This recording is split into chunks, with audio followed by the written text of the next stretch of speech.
everyone. My name is Tanya Davis and I am the Chief Transformation Officer of Butterfly Rising Institute. It's an institute that focuses in on helping the single mom, supporting the single mom, and being able to help her to soar, which is our tagline, Single Moms Soar. So I have a special treat for you today. I am here with one of my good friends, Deya Mendez, to talk about her journey as a single mom, as a realtor with Keller Williams, and just being all the way dynamite who she is. And so really we want you to sit back, relax, and just learn more about Deya and to learn more about us, Butterfly Rising Institute, to be able to help and support you. So you know what? I don't even want to do more of an introduction. I just want to be able to hop on into it. So for today, not certain if you all have seen the blog or not, but the blog this month, for the month of August, we are focusing in on the dilemmas of the single mom. And really, with my PhD research, we have found that there are 5 different dilemmas. And I shouldn't say that I found it. Really, it was the research of Rappaport from 1969 that really dived into this in regards to what it's like for a mom to have dual career responsibilities. And what we mean by that is really, what does it mean to have a career and to also be a parent? So I encourage you to go to the blog to read about all 5. But for today, we will focus in on 2 of those dilemmas. So really, I want us to get to know more about Deya. So Deya, thank you. Thank you, Tanya. Thank you for having me here. My name is Deya Mendez. I go by Deya. I'm a realtor with Keller Williams. Also a single mom. Being single mom, I don't know, for many years. I didn't start as a realtor, but yeah, here I am. I thought I was gonna be selling Tanya at home, but now I'm doing all this for Tanya. Yes, yes, yes. Deya was my realtor probably about 5 or 6 years ago. We met, and as she stated, she thought that she was just going to be a realtor, but we became really good friends, and now here she is. We were able to share our experiences and our journeys together as we move forward. So Deya, what I want to know is, first of all, how old are your kids? My kids are 17 and 18. I have an 18 years old that is going to college, and then my 17 is a senior this year. Wow. And as you mentioned, you've been a single mom since they were... Mia was a year old and Sebastian was 2 years old. Wow. And many people don't know Deya's full story, which we'll hear more on, but Deya, where did you originally, how did you get here to Colorado? If you can speak a little bit to that journey. Okay, that's the long story, but I'm from Venezuela. I came here in 2000. I was married with my first husband.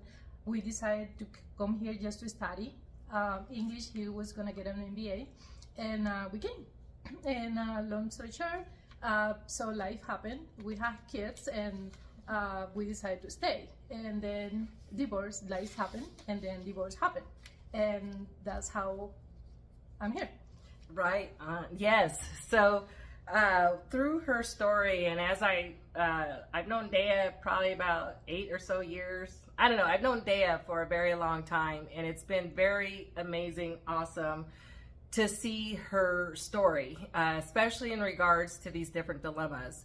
And so the first dilemma that I would like to introduce is called overload dilemma. And the overload dilemma really talks about how do we balance having a career with the domestic duties. And really, when I say the domestic duties, it's everything that you may be thinking about in your head right now. It's really in regards to coming home, being tired, and needing to clean the house. Coming home, being tired, and having to figure out, oh Lord, how am I going to pay the bills today? Coming home, being tired, and hearing the word mom 200 different times. And so overload dilemma talks really in regards to how is it that we are supposed to be able to focus in on that and move it forward. So I'm just going to read actually what we have. So overload dilemma refers to the balancing act between domestic and work duties. The domestic duties include managing the household, transporting children, while trying to grow a career. And so if I pause right there, there's a lot that we must balance when we're wanting to be able to grow our career and then also wanting to grow our children. And it goes on further to say that sometimes there may be a sacrifice that needs to happen when we want to be able to grow both. And so, Deya, I have a couple questions for you in regards to the overload dilemma. And really, you know what? Let me just ask this. When I say overload dilemma, what first comes to your mind? That sounds like a lot. A lot. It really does. It really does. And so when you hear the description, really, what did you experience as you grew your career as a realtor, as a successful realtor as you are now? Did you ever feel overwhelmed? Yes, of course. You feel overwhelmed just to be a mom. Then you feel overwhelmed to be just a single mom. Like you come home and you don't have a grown up to talk. There is just not an adult to talk and say, oh, hey, this is how my day go. How do you talk to, like, you know, a 7 years old, a 6 years old, like, oh yeah, here, this is what happened today. It's just, that part is hard. So yeah, you feel overwhelmed, and then probably you're gonna be, I don't know, it happened to me, I'm sure it happened to many other, like, you cry, but the next day you have to be just like, okay, let's go. You turn on the switch. Yes. And you don't have an option, or yeah, nobody's gonna come to save you. You have to do it yourself. Yeah, which is certainly true when we talk about the overload dilemma. When this research was originally developed, of course, it was focused in on moms who were married and moms who were just entering into the workforce, but it did not take into effect all the social factors that we deal with today, especially, let's just say it, as minority women, having to deal with wanting to grow our career, wanting to be able to be accepted, and wanting to be able to grow up and move up. So I'm glad that you pointed that out. So as you talk about, you know, just needing to do it and just wanting to be able to have that moment, I always tell my son, who's over there, but I always tell my son in regards to, you know, when we have a critical moment, okay, let's pick a time frame to be upset, and then we have to be able to move forward. Yes. Now, whatever that time frame may be for that particular person, for myself, being able to honor and respect that time, right? And so how did you find ways to be able to kind of have that gap, or to be able, when things felt chaotic, to be able to bring balance back to it? That's a hard question. Yeah. Because I don't think that there is a balance at all. Whoever say there is a balance, there is not a balance at all. And you have just, like, for me, my focus were my kids. I decided one day, after of course being divorced and like dealing with my two kids, that my kids were not gonna see me crying or sad or depressed. That was not an option for me. So I focused on them, like, okay, let's do this, let's go for a walk, and then I will focus, like, to see them happy. It was good for me. The time to, I don't know, to feel sad, I guess it was when you're in bed, or when you're, you know, after you drop them at school, and it's like, okay, let me feel sad for 5 minutes, 10 minutes, let me get a coffee, and then, hey, let's do it again. Yeah. But like, to feel sad, you have to decide. You want to really, like, be just depressed, or you want to do something else out of it. Right. So really being able to focus in on the goal, right? Yes. And yes. your goal at that time was ensuring that your children, and I know I'm putting words in your mouth, let me let you speak, but Yeah. your goal at the time was what? It was to be able to provide for my children, and for my children to see a happy mom. It was not like an option to see like, oh yeah, I had a, my mom is sad, she's divorced, I don't know, whatever comes to your mind, but like that was not an option. And I was not always a realtor. I was a nanny before. When I first when I first started, like the first year, I was teaching in Spanish at a daycare where my kids go, and then I will teach a class, like 2 classes in the morning. That was a credit toward the daycare, so then I can leave my kids there and then go and teach private classes. That's how I did it. And then sometimes I'll have like nanny Friday night, and that's how I was making my money. Yeah. And then I found a job as a full-time nanny, and I have that job for like 4 years. And I have 2 kids, and then my 2 kids, and then the 2 kids that I was taking care. Even like one of them used to call me a mom. Like 4. Yes, I have 4 kids. I will drop one. I will drop my 2 kids at school and stay with one, and then they have another baby, and then I will drop 2 kids and stay with 2 kids, and they were my babies. But yeah, and then from a nanny, then I remarried, and after that, 2 years after, I divorced again, and I decided I got a job. I worked for an immigration lawyer for a while, and then I started as an assistant for another realtor, and that's when I decided that I wanted to be a realtor. Then, of course, being single, and being realtor for like many years, like thinking to be a realtor, and I just this is true. I Googled like the highest paid job, and it was a realtor. I was like, I want to be a realtor. Why not? Yeah. I was so scared that my English was not, perfect, but I was like, this is gonna be. I went to school. It was hard, and it was hard to start being a solo agent without support in the house. It was like not like I had to make it. So I still have like my job. Then it went from a full-time job to a part-time job. Yeah. But I was working for a realtor, and then when I decided to be a solo agent, I was just so scared. But it was like not an option B. It was like option A, and that's it. And it was, you go through so many things, but you just have to know where you want to go, and you push it forward.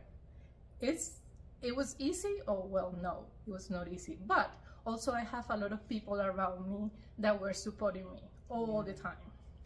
Which is important, right? Thank you, Deya, for going deeper into your story. Yes. I was hoping you would. I was like, let me bring it out. No, but you were pushing that. You were pushing it. But thank you for talking about your story, because oftentimes within Butterfly Rising Institute, we talk about our 3 pillars in which we want to be able to help grow women, right? Or have that transformation in regards to career, communication, and cash flow. And through your story, you talk basically about kind of all 3 of those different areas, right? Of being able to teach the classes, I'm not certain, but you tell me teaching those classes probably better helped you with communication.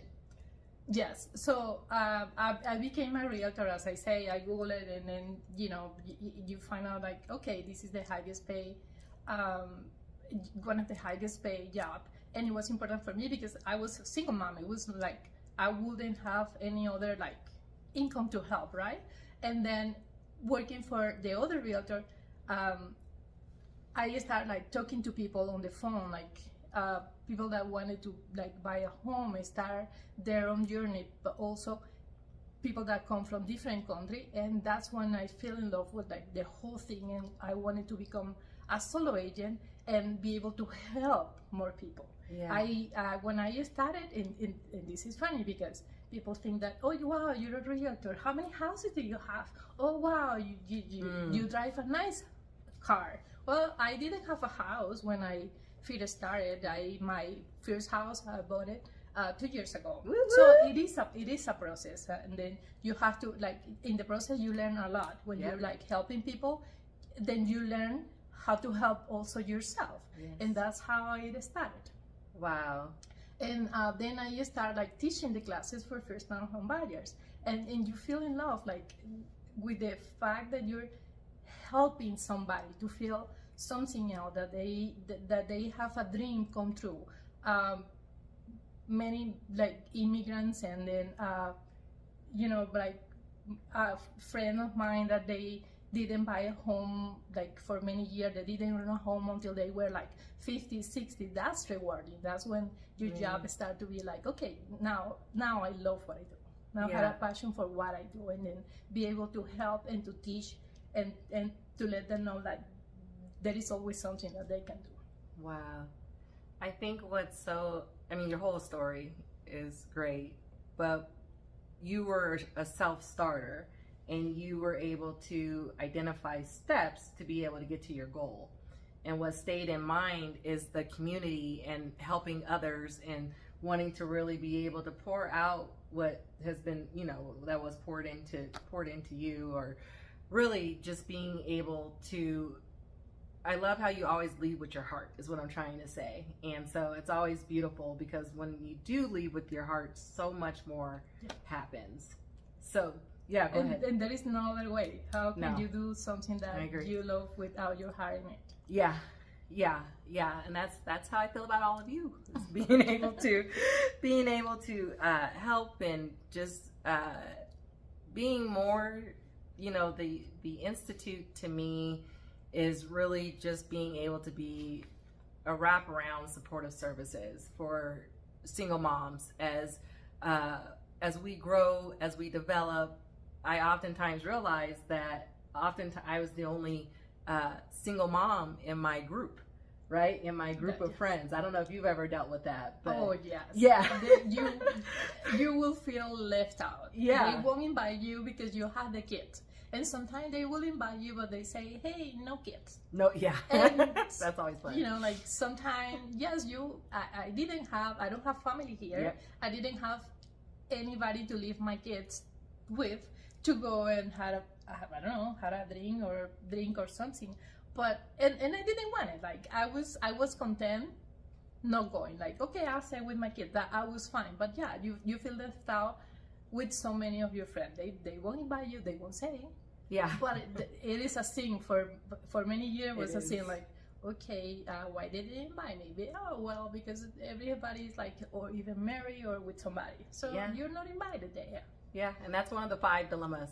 We're not going to talk about it tonight, but that is one of the 5 in regards to what we deal with as moms, that whole social dilemma, where you may be with a group of moms that you're not able to relate to or speak to or have them understand. And mind you, my friends, my support group was terrific as I raised my son, Sammy, but there were those moments where it's just like, well, I can't find a sitter, or, there's no one I can truly trust with my son, so I am just out, right? But we're not going to focus in on the social dilemma because I'm going to draw you all to the blog to please go visit the blog and see what we are talking about.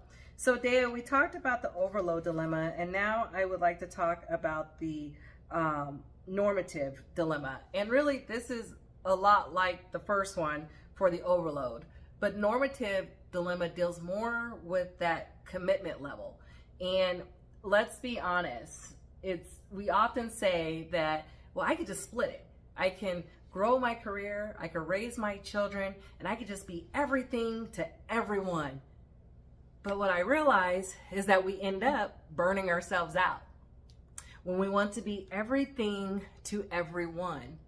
And so normative really talks about how can we choose what the best balance looks like for us.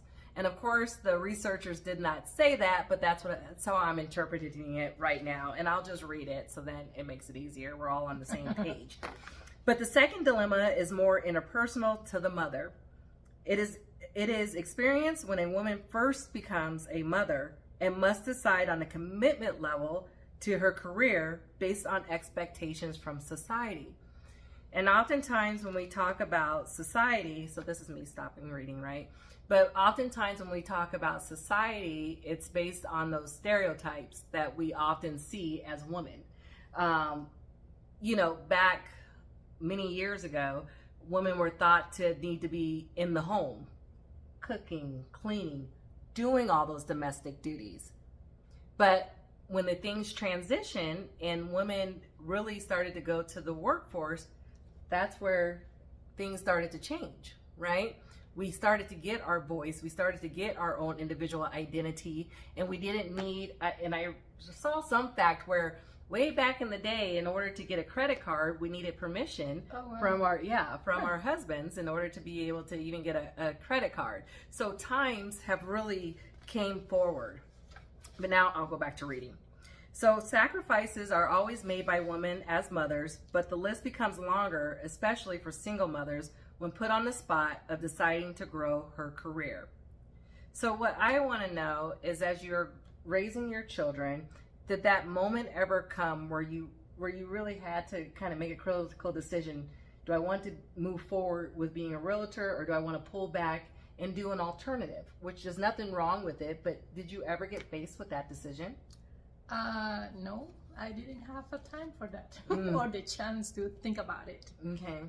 For me, we just like push forward with both things, being a mom and my career. And, you know, like, again, like there is no balance doing that, but just to do it. You want to grow your career, yes, you're going to have more responsibility and or stuff to do or activities to do, however you want to call it, right? And then what you do is just like you put your kids in your car, you have to go show houses, or like you have an interview with a client, you put your kid like sit there and then you do what you have to do. But it was not like, I don't think I have to say ever like I'm gonna like neglect my kids and to do something or to follow through with my career. I don't think I haven't had that moment. Okay. I don't think I will do it. Right. My kids have always been like my focus. Yeah. That is my my gas. Yeah. They keep me like moving.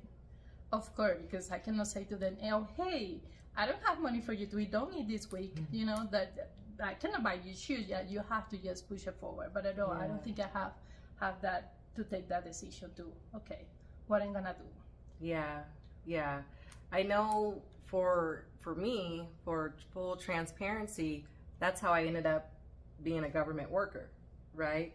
I love what I do. I love serving the community, and it's great. But originally, when I had my son, you know, I had that corporate career, and it's fine. But for me at the time, I really did have to deal with this normative in regards to how much do I want to commit to my career versus how much do I want to be a mom. And much like you, I was like, no, being a mom is more important right now than, and some or many or none know my story in regards to being a public accountant, and there was the requirement and the demand to work 13-hour days. Oh, wow. Yes, especially from the months of November through the months of April. We had to work 13-hour days. And so it was literally, you know, picking up my son or I think I dropped Sammy off. We were out the house by like 5:30 in the morning or something like that, and wouldn't get home until about 6:30 at night. And even then, it wasn't me always picking him up. So I think for me and this normative, I certainly did get caught up with that crucial decision. Yeah. Mm-hmm. Do I want the big corporate career and try to move up, or do I want to be able to rein it back in? But what I will say, and this is what we were kind of talking about, is that as your kids get older, you're able to be more free with the decisions. Kind of. Yeah. Yeah, I think yeah, in some ways. Yeah. It's like stuff that you don't do when they are like 6, 7. Yeah. It's totally different when they are like 17 and 18, that you can now come home and you don't have to clean because they probably help you to clean the house. Mm-hmm. That's basic stuff. Yeah. That can happen, but still, like, now you can just put more focus on your career as they grow older, but at first it's just hard. And I don't think I have done it, and you have to take that decision. How? Yes, but I don't regret it.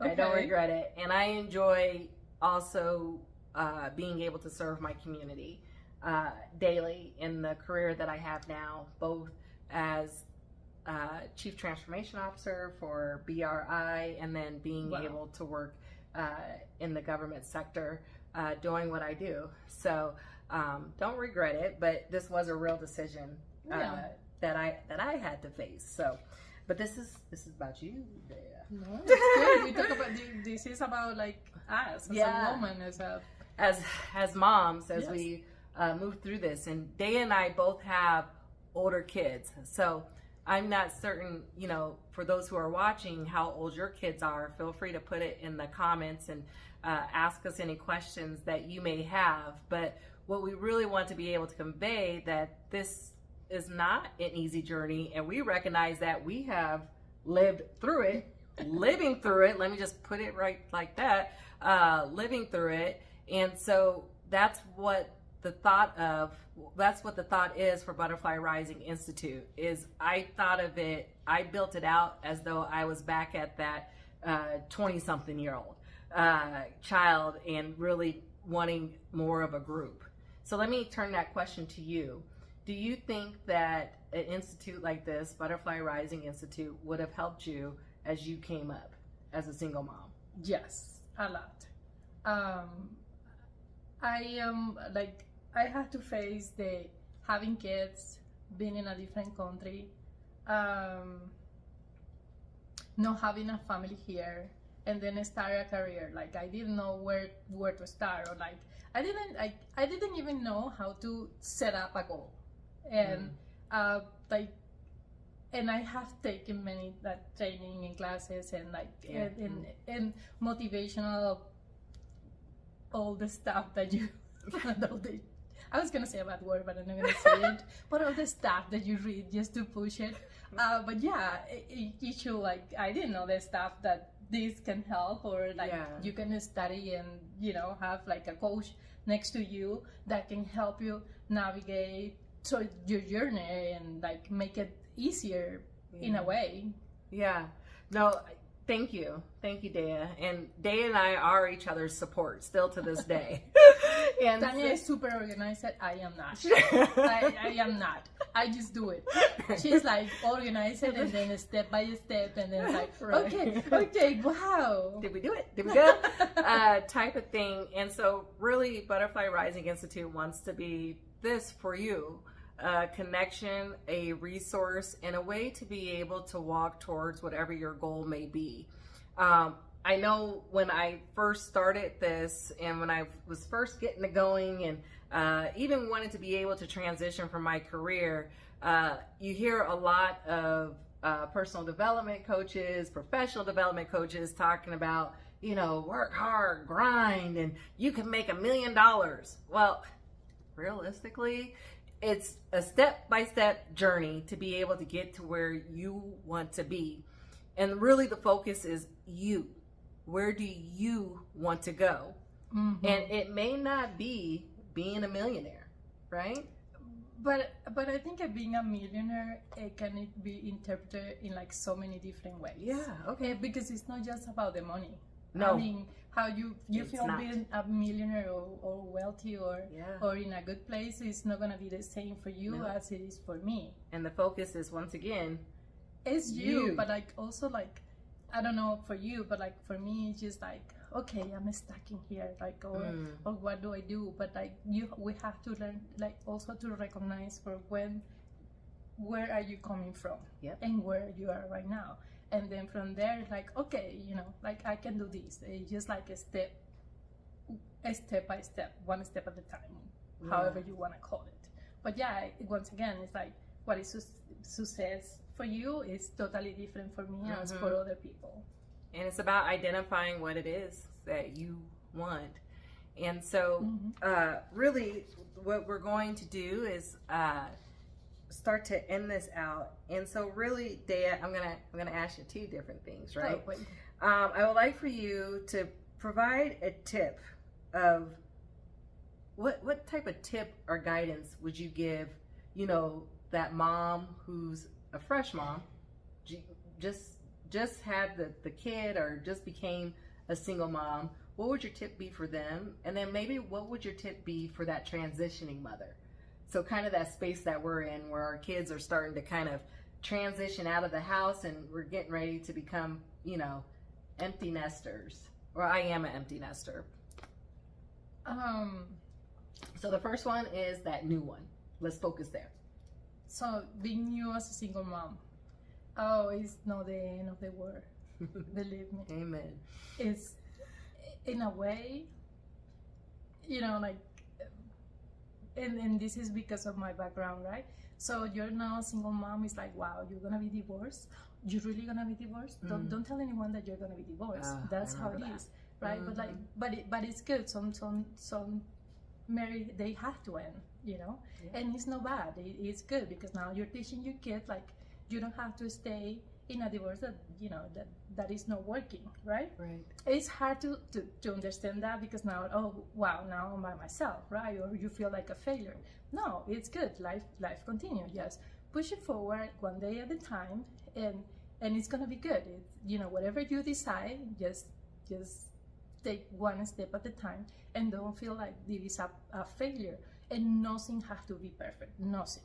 Right. I think that we as a woman, we want everything perfect. Just right there. Yes, and no, it doesn't have to be perfect. It was not perfect for me. It was like so many times still that I feel like I'm failing my kids because I don't do stuff in a certain way, like probably like Tanya do, and we compare ourselves with some other woman. Just don't compare yourself. Just do whatever feels good to you, and push it forward. Yeah. No, I think that's good. That's good. Not to compare yourself, and once again, be you, right? Yes, just be you, and then take care of you and take care of your kids. If your kids are good, if you're good, your kids are gonna be good. Yes, and that's why we talk about the 3 pillars: career, communication, and cash flow. Being able to really focus in on those 3 triads.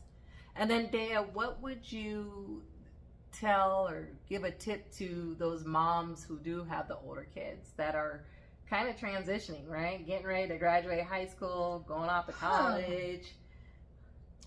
I don't know. You did it, right? Oh, you're still not doing. Like, I still have one more that is going to senior year. Yeah. And then my oldest is gonna start college. Yeah. And still, like, there are so many things that I haven't figured it out. But just go with the flow. That is like, let it be, like, let it happen, and nothing has to be perfect. They are gonna find also their way, because also as a single mom, we want to control everything. Yep. And we can. We can. We just have to let them also choose what they're gonna do or feel, because we wanna like protect them, but no, just like let them do it. And I don't know how you're gonna be like tips. I don't know. No, I'm not that good. You are still, stop it. Still like doing it, but my kids. They just go. She just moves. That's how it has to be. Yeah. No, I think for me, in regards to a tip to give to the transitioning mom, is to first celebrate, and really wherever your kid may be at in their lives. Not every kid, as we talked here, has the same mission, has the same journey, has the same goal. But to really celebrate yourself for being able to support and guide your kid to where they are now. And then remembering to let go. And don't compare your kids with somebody else's kids. I don't know, that was for me something that I learned in the early days of being a single mom. Like, not even a single mom, to just be a mom.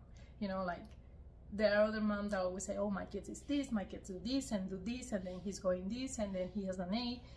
Don't compare. Don't compare. That was something that I have to learn and let it go. Let it go. Because the kids are totally different from even like 2 brothers and sisters.